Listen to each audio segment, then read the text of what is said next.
विशाल किसान रैली में पहुंचे उत्तर प्रदेश सरकार के उप मुख्यमंत्री केशव मौर्य। उनके पहुंचते ही बीजेपी के कार्यकर्ताओं और तमाम किसानों में जोश और उल्लास आ गया। एनर्जी की ताकत दौड़ने लगी। ऐसे में हेलीकॉप्टर देखने के लिए भी जन सैलाब जुटा रहा।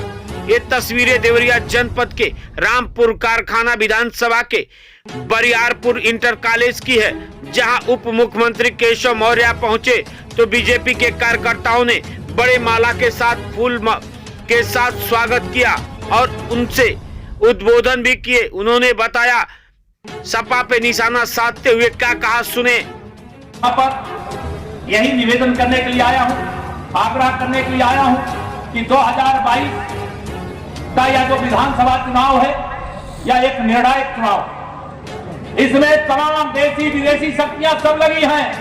उनको लगता है अगर 2022 में भारतीय जनता पार्टी को यूपी में रोक लेंगे तो 2024 में नरेंद्र मोदी जी को दिल्ली में प्रधानमंत्री बनने से रोक लेंगे। लेकिन श्री अखिलेश जी और सारे देशी विरोधियों कान खोल करके सुन लो, उत्तर प्रदेश की जनता न यूपी के लिए भाजपा के विजय रथ को रुकने देगी और न दिल्ली के लिए रुकने देगी। 22 में भी कमल, 24 में भी कमल, सुशासन और विकास का कमल। इसलिए मैं आप सब लोगों को यहाँ पर आज ये कह करके जाना चाहता हूँ, हमारी पार्टी का नेता, हमारे पार्टी के सर्वोच्च नेता, विश्व के सबसे शक्तिशाली नेता माननीय नरेंद्र मोदी जी सबका कितना सम्मान करते, इसकी याद दिला करके मैं अपनी बात पूरी करूं।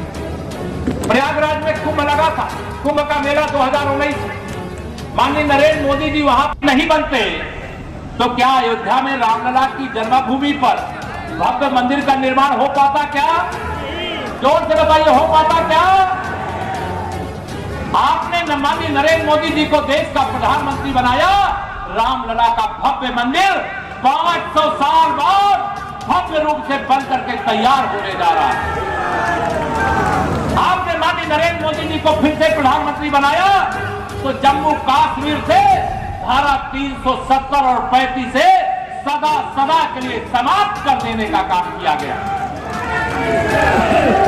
आपने माननीय नरेंद्र मोदी जी के नेतृत्व में फिर से सरकार बनाया तो सारे विरोधी दल के नेता जो केवल जालीदार टोपी लगा करके रोजा अफ्तार की पार्टियां करते थे, जो कब्रिस्तानों की बाउंड्री बनाने का केवल काम किया करते थे, जो हिंदू त्योहारों पर बिजली काट दिया करते थे, जो कांवड़ यात्रा लेकर के जाए उन पर लाठियां चलाने का काम किया करते थे, कुंभ मेले की व्यवस्था को बर्बाद करने का काम करते थे, आज वही सब हिंदू बने घूम रहे हैं, कह रहे हैं हम भी हिंदू हैं, लेकिन हम चुनावी हिंदू हैं।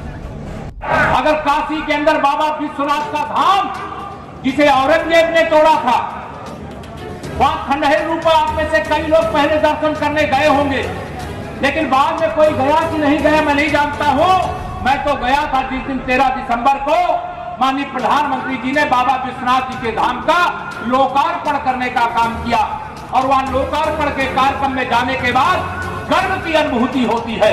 लेकिन श्री अखिलेश यादव जी को पेट में दर्द होता है। क्यों दर्द होता है? क्यों उनको पीड़ा होती है? यह राम जन्मभूमि पर मंदिर बने इसके समर्थक नहीं, इसके विरोधी थे। इन्हीं के पिताजी के नेतृत्व में जब प्रदेश के अंदर सरकार थी, 30 अक्टूबर 90 और 2 नवंबर 1990 को राम भक्तों पर गोली चलाई गई। अयोध्या की धरती को राम भक्तों के खून से लाल करने का काम किया गया था। कहते मैं पिछड़ों का नेता हूं। अरे श्री अखिलेश यादव जी, अगर आप पिछड़ों के नेता होते तो श्री राम जन्मभूमि पर भव्य मंदिर निर्माण के लिए जो उत्तर प्रदेश के मुख्यमंत्री बाबूजी कल्याण सिंह जी अब स्वर्गीय हैं, जिन्होंने अपनी कुर्सी ही रामलला के चरणों में चढ़ा देने का काम किया और उन्होंने कहा था कि मैं राम भक्तों पर गोली नहीं चलाऊंगा, नहीं चलाऊंगा, नहीं चलाऊंगा। ये कहा था, याद है कि नहीं आप लोगों को? एक नहीं 10 बार मुझे मुख्यमंत्री की कुर्सी रामलला को चढ़ानी पड़ी तो वह भी मैं चढ़ा देने का काम करूंगा। जब बाबूजी श्री कल्याण सिंह जी का निधन हो गया तो श्री अखिलेश यादव जी बाबर की औलादों से डर करके बाबूजी को श्रद्धांजलि देने भी नहीं गए थे। उनको लग रहा था कि अगर हम श्रद्धांजलि देने जाएंगे तो जो बाबर के वंशज हैं उनसे नाराज हो जाएंगे। अभी पिछले दिनों लौह पुरुष भारत रत्न सरदार वल्लभ भाई पटेल सहित कई देश के बड़े से बड़े नेताओं को मोहम्मद अली जिन्ना की बराबरी पर ला करके खड़ा कर दिया। श्री अखिलेश यादव जी, आपका यह चुनावी ढोंग चलने वाला नहीं है। उत्तर प्रदेश की जनता ने आपको बार बार जवाब देने का काम किया है। 2014 में ये मुख्यमंत्री थे, उत्तर प्रदेश में आपने 73 सीटों पर भारतीय जनता पार्टी को जिताने का काम किया। 2017 हमारे गठबंधन के साथियों के साथ जिता करके भेजने का काम किया था। 2019 में सपा बसपा सारे विरोधी मिलकर के लड़े, लेकिन आपने 51% वोट और 64 सांसद देने का काम किया था।